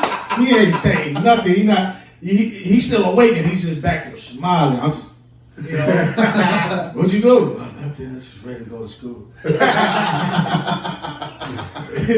You know, but my pops is different, so I learned a lot. You know what I mean? So my pops, he found a wallet. It had $1,000 cash. You know, and we waited like 4 or 5 in the morning for the lady to come back And pick it up. I'm just feeling And I'm like, bro, you know, it takes a lot. Yeah. You know, to do something like that. You know, that's honesty. It's character. That's his character. You know what I mean? So that's where I learned, like, oh shoot. You know, I didn't get it. You know, Yeah. I didn't get it until I was like, oh, shoot, that's why. Even till now. Yeah. Yeah, his last dollar. You know what I mean? So, you know, I'm still learning to this day. Yeah. You know, so that's why I take my kids with me. You know, make them, you know, build your own dream. You know, if you do end up getting a job, use it as a stepping stone. Don't use it as a, you know, Yeah. you know, you build another man's dream, working a job. You can also build your own dreams. Right. You know what I mean? So that's why I take my kids with me everywhere I go. I love those pictures. Yeah. When I see you, or sometimes you tag me, whatever. It's like when I randomly go on your page, Right. but that's so inspiring, bro. Because I'm a parent. Like Yeah. I try to do it all for my kids. Right. But when I see those late night runs with you and kids, bro, it's very inspiring. So like, when you move forward with your family brand, do you keep your kids updated with the vision, Always. so they know the vision too? Yeah. Everybody gotta be locked Do you in guys on sit this. down and have family meetings of the shirts, the Always. prices, so the kids are involved? They involved. Oh, Heavy. nice. Heavy. They were selling cookies. I used to slang, so I'm like, okay, what can I do? What you used to slang, 215 or the other thing? You know, this is what I does. That's it, man. As far as I got was it. You know, and that was during the time I had my kids. You know, what I mean? Yeah. Working a job, movie theaters, and still pushing. You know Yeah, what I yeah. mean? Because I wanted more. You know, Yeah. I was hungry. You know what I mean? I was like, man, I see my parents. So that was my vision. How can I retire my parents? Even to this day. Ooh. You know what I mean? Even to, how can I retire my So parents? that's the drive. That's the drive. Oh, I didn't know that. Even till now, I see, you know, my parents, they get off of work and they use the same thing. I'm like, damn, that's old. You know, so I use it as an example to my kids when I talk to them. Like, look, you think Papa and Grandma want to be here? No. Like, exactly. That's why you push. You know what I mean? Push in a good way. You know, push a product that'll get you locked up. Yeah. You know what I mean? That's real. So I gave them, you know, we blessed them with the opportunity to sell cookies. Nice. They was making like 300 pop a day at the football games. You know, we'll go to each football game. Oh, these your guys' cookies, not Girl Scout cookies. It's not girl. Oh, that's you guys. Yeah, we bake our own Nice. cookies, push them out, bag them. You know, put our name, family clothing on there. Filthy. Turn around, family cookies. Oh, man. You know, I tell them, hey man, look, you should it go for $1, but you know they sell it for $2. I was like, look, it's about profits. You know Yeah. what I mean? So the $1 come back to me, you keep your $1, it depends on what you do with it. So So you're- you invest 50 cents back. So you're really breaking it down for the kids. Oh, 100. That's filthy. Yeah. That's filthy. What is the family brand now? Like, where you guys going? Is there? I see you guys doing a family mask. you guys are like tapped in with schools and Yeah, we're tapped in with schools, with the elementaries. We're going to, we got a couple high schools. and that's just word of mouth relationship network. Word of mouth, where people just rocking them, Facebook, Man. TikTok, you know, so, and we, every time it pushes out, they tag us, and it's just, you know, just social media and just, you Social know, media, yeah. yeah, we use, it's out there, might as well take, you know, advantage of it. It's gonna be the new era, information age. Yeah. You know, so So that's all I just you tapped in schools, you tapped into like football teams, football nonprofits, teams, nonprofits. yeah, businesses. You got a website out. Yeah, we got our website, familyclothing253.com. Family 225. Don't worry, .com. it's gonna be just family clothing, but you have to add some numbers. Yeah. You know what I mean? It's gonna be 253-206. You know what I mean? I just kept leaving that alone, but since you brought that up, Hey, this 253 thing after family clothing, I just went. No, that's filthy, man. Man, like you're inspiring. yeah, Hanging around you, inspiring, your pictures, social media, your heart, it's filthy. I feel like this group is just, you guys are very inspiring, man. Mike, you're filthy, bro.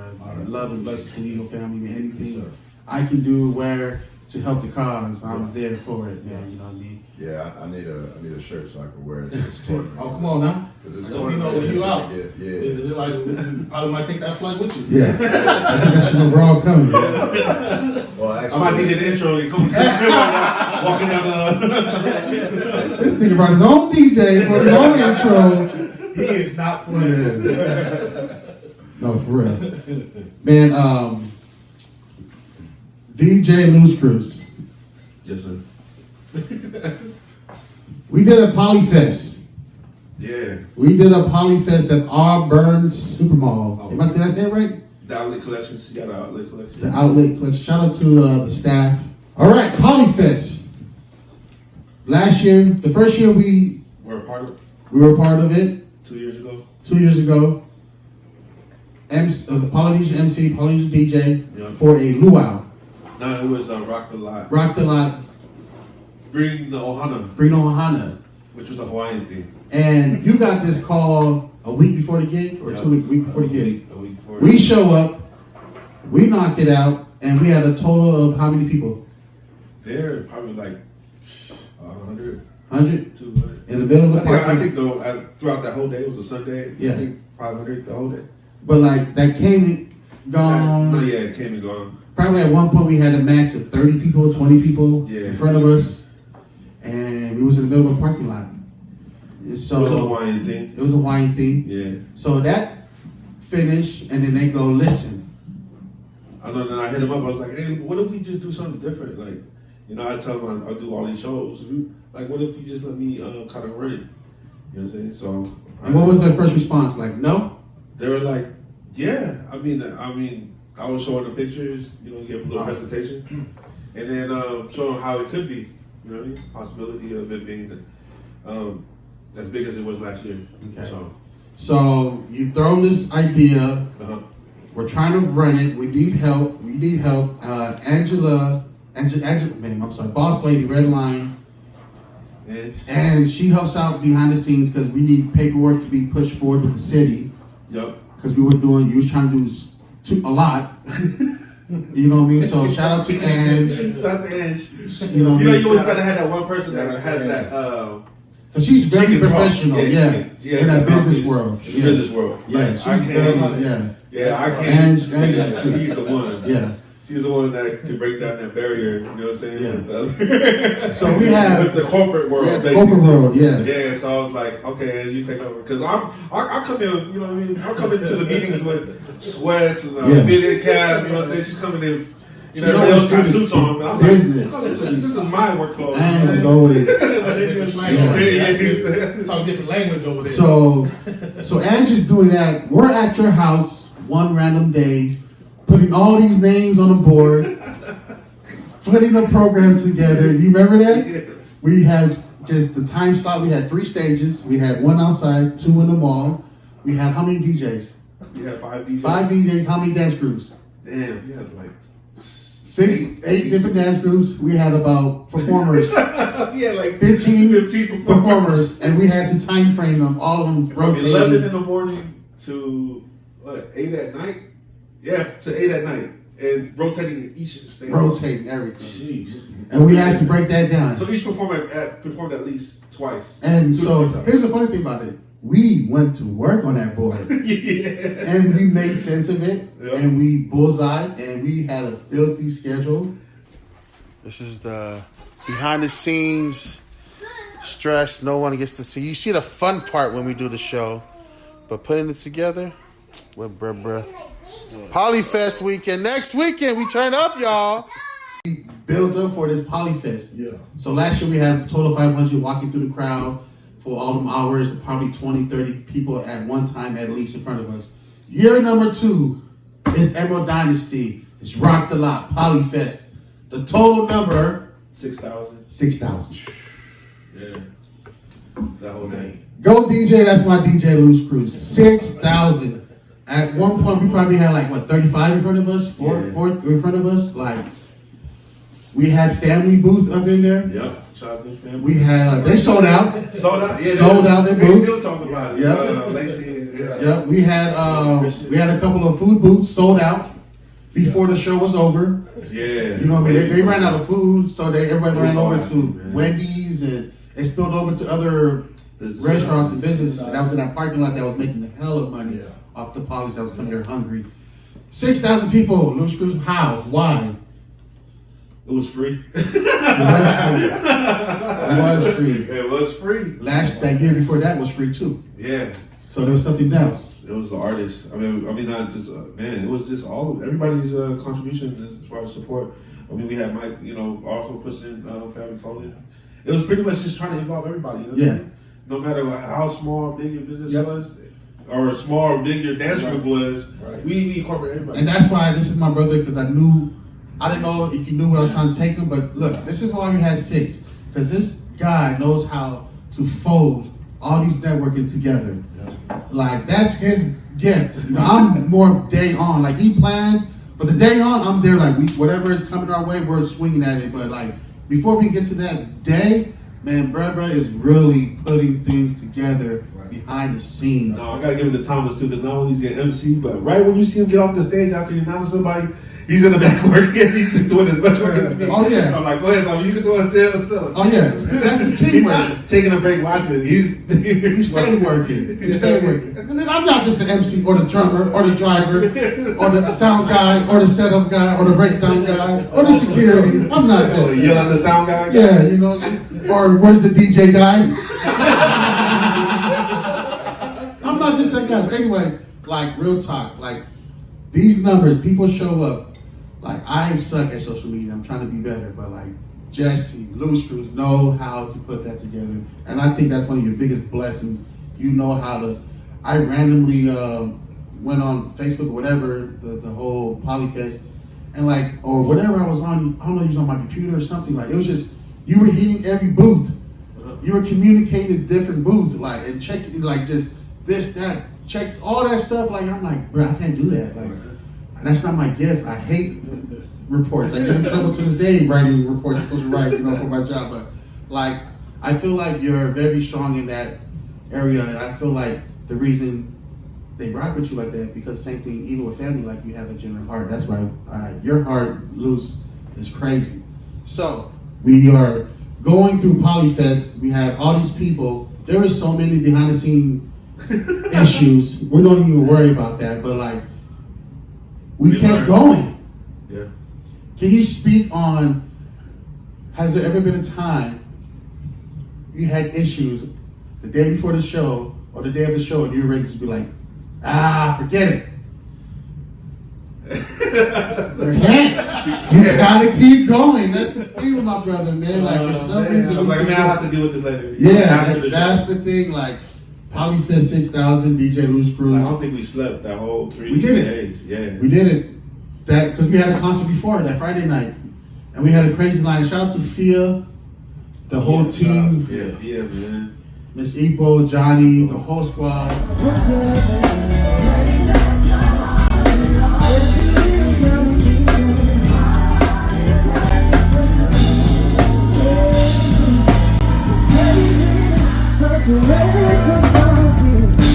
So let's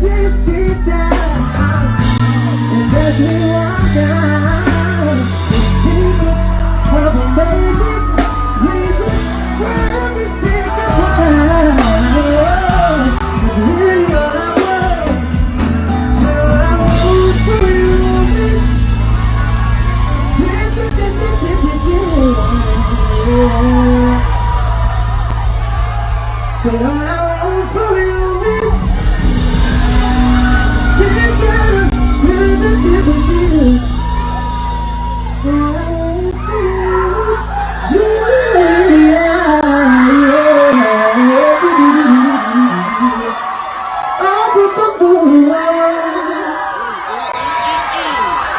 Washington, I love you guys so much. Till next time, I'll see y'all real soon. But can you help me out and end it up just like this, y'all? 1, 2, 3, 6. We had Finn Groover, Toko Sacramento.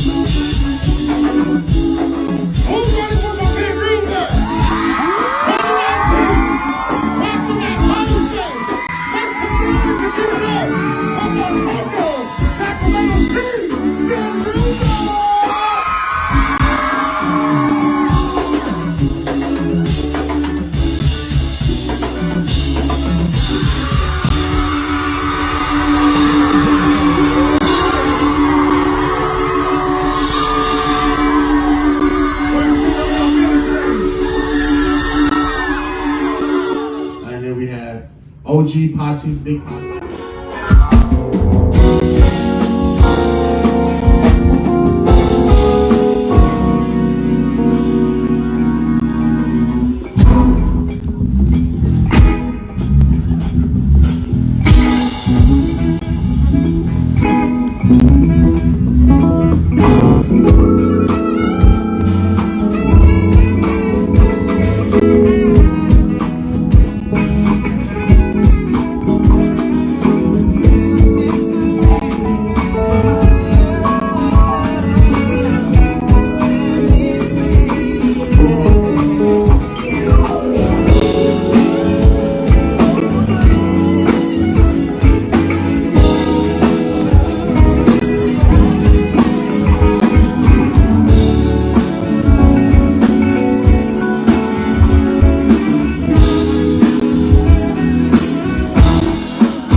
There's just so many things to say. Please don't stop me till I'm through. I guess it's just the thing to do. Leaving me is alone. I guess what we done wrong. Please, darling, don't you cry. Let's just kiss and say so many months have passed us by. I'm gonna miss you, I can lie. And then we had a bunch of just artists that was hungry that's trying to serve their music on the stage. And that's one thing, like, he's the good guy. I'll be honest, I'll say this, he's the good guy, I'm the bad guy.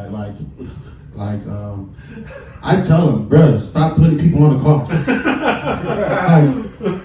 It's just, man, XYZ, like, bruh, but look at the time slot, and here, like, but his heart is like, I want to help everybody, Right. and I try to bring the, bruh, one artist this concert, one opener, just one, or bruh, no opener, and then, bruh, we hit me with, we're gonna run with this, and cause this, or okay, we're not gonna do it, like, you're always thinking. So when we first started Emerald Dynasty, we started moving. Do you remember how? Do you remember how you felt when Emerald Dynasty was moving? like when our first couple shows were hitting. Like, do you remember the random being tagged on people's rap music on Facebook? You remember those? Like people tagging you on Facebook with the music. Oh yeah, Like yeah. our first 2 or 3 shows after our third show, I was getting a lot of inbox of people asking me to be their managers. Or I used to wake up on Facebook and I'll be on just a bunch of random rappers would be on my page tagging me like check my music out. And at some point I thought it was cool. I was like, damn, people think I really, but then I was like, this is too much. I started hitting them back like, hey, look up DJ LuceScrewz. He can be your manager. So I started sending them to Jesse, and it was crazy because I never forget this. Jesse randomly came to me and was like, man, I'm getting a lot of people. I never knew to the day till now. Now I know why. Like, people like me managers or playing me their music. I'm like, bro, I'm sending them to you.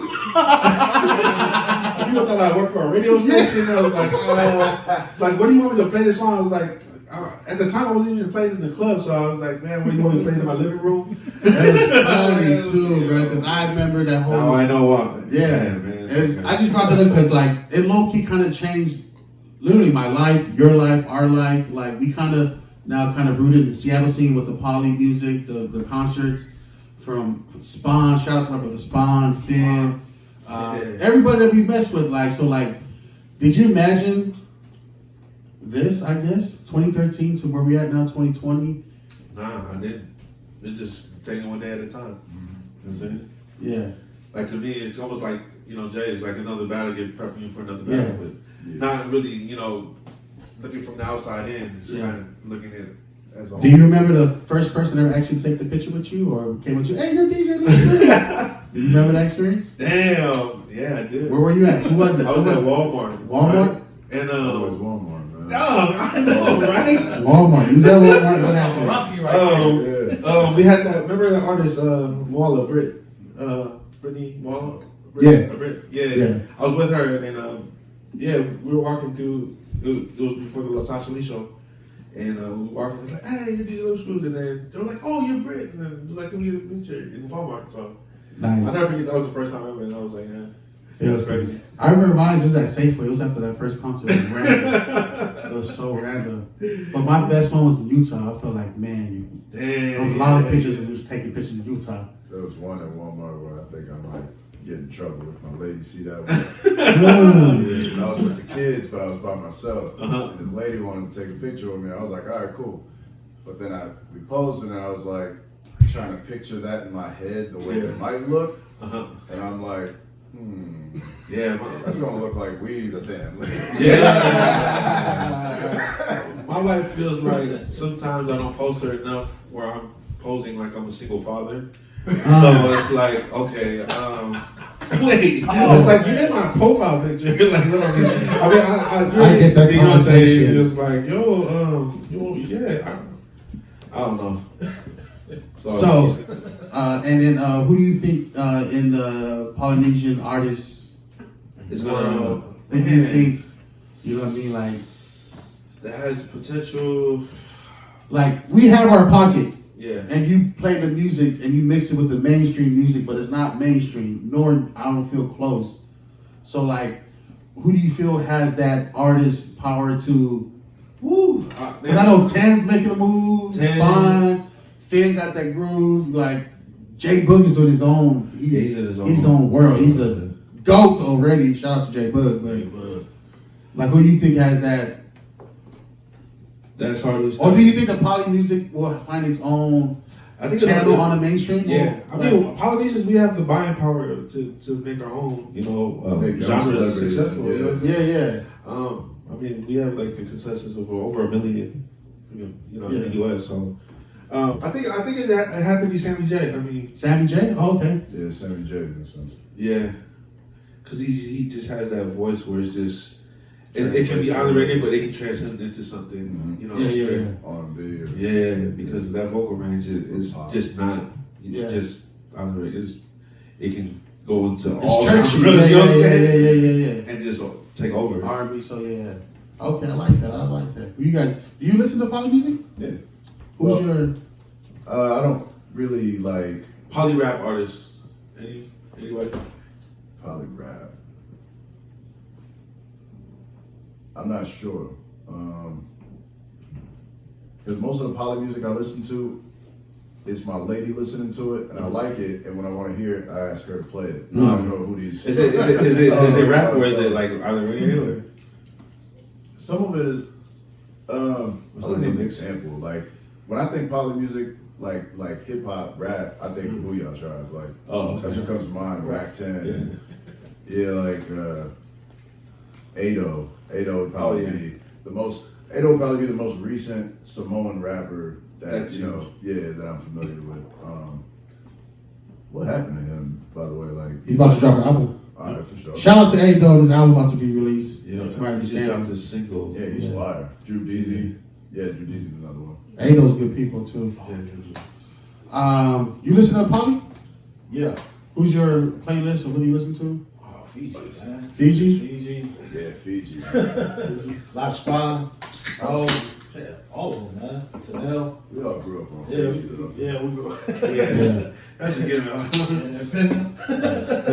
So, well, we can go on and on about these shows and speak highly of family and him serving the billions and speak highly of the king, Jey The Nitewing, and how he kills people on the mic. But I'd like to thank everybody. But before we close, I asked my brother to bless us with a closure. So he's going to actually spit some bars, and we just going to be fans. Or I'm going to be a fan, and I'm going to take this in, man. And so you, my guy, good looking.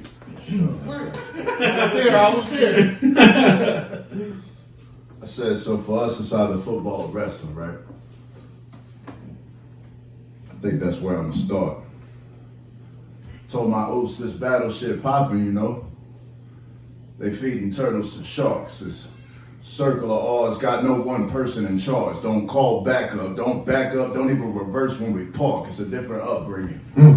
We ain't bringing shit up, we just seeing fed nigga, but the fed niggas got the hush treatment. Not even so much as squeaking our J's when we in the court. And this state has been my main opponent on paper, so what I say is always paper thin, just enough to connect the dots, not enough to make a case against. Why I played with him. You played your hand, I played your wrist with a blade. If I took something you said the wrong way, it's a new age. Best not to incite no drama. But I've been on site with monsters. The hype is right. In a cipher, I siphon life. Call fight show. Come on, what do you need? What do you need for that? Some old niggas trying to front like some old niggas, jump in the ring just to get a bag. Now, I ain't saying she a gold digger, but what he wrote, genius, damn near broke English like a fresh off the boat nigga. Come on. Oh, surely. I'll get bullet. See, what doesn't get understood is still making statements. That's why Jey is dangerous, knowing he could bury you in any language. Nigga, what's he saying? I said, knowing he could bury you in any language. What they were saying, my credit due. It's either that or you. I'm not taking payments. Give me every one of my flowers or make arrangements. The way I think the strangest part of me. I know my thoughts can be far from reach. Ain't even sparked a weed to see what Moana sees. That's why this calling is a little beyond the reach, nigga. The bar been set too high. Made this shit look ridiculous. Been on some different shit. It's one round in the chamber. 16 that was in the clip. I could give you 12 and your son 5 while you're waiting on your stimulus. Respect. Hey, shout out to everybody coming out tonight. Mad love. Shout out. Shout out having me, man. Shout out to my brother DJ LuceScrewz. To many more shows. Shout out to your beautiful wife Vicky and your kids. You want to name all your kids? Oh yeah, man, LuceScrewz Gaming. We just started up a gaming stream page. My kids, my daughter NJ streams Roblox. My other daughter does Fortnite, and my son does 2K. If you follow LuceScrewz on social media, you will see the whole gamer. Gotta make his money somehow. Yeah. Just quarantine. You know what I'm saying? We screaming now. Shout out to my brother Mike, family, for blessing us with your presence. Yes. Thank you, sir, man. Many love and blessings in what you're doing. How do they find? Go to familyclothing253.com and just scroll the page. You know, if you need help, just Facebook at Michael Alasi. We get you squared away. Shout out to my brother Jey The Nitewing. Real quick, bro, where did you get your name from? Nitewing is pretty much a flip on my name. Like Nitewing used to be Robin. My last name is Robinson, so it's kind of there's like there's connection. Mhm. I thought you was just clowning. I mean, in a sense, it did kind of seem funny. Like, you know, Okay. I hadn't quit the drinking and drugs yet when I came up with the name, so there was a lot of paraphernalia. And how can they find you on social media? At Jey The Nitewing on Twitter and Instagram, and on Facebook, Jehovah King, and Snapchat. I don't really use Snapchat. Yeah. Respect and love. Thank you for joining us for Breaking Bread with Seattle Taylor. Hope you enjoyed your time. Watch out for the next episode where I have more guests. And all we do is just break bread and catch up with life. And we'll be back next week. Everywhere. Love and blessings, y'all. Y'all have a blessed day. Stay safe. Cover your mouth and your cough.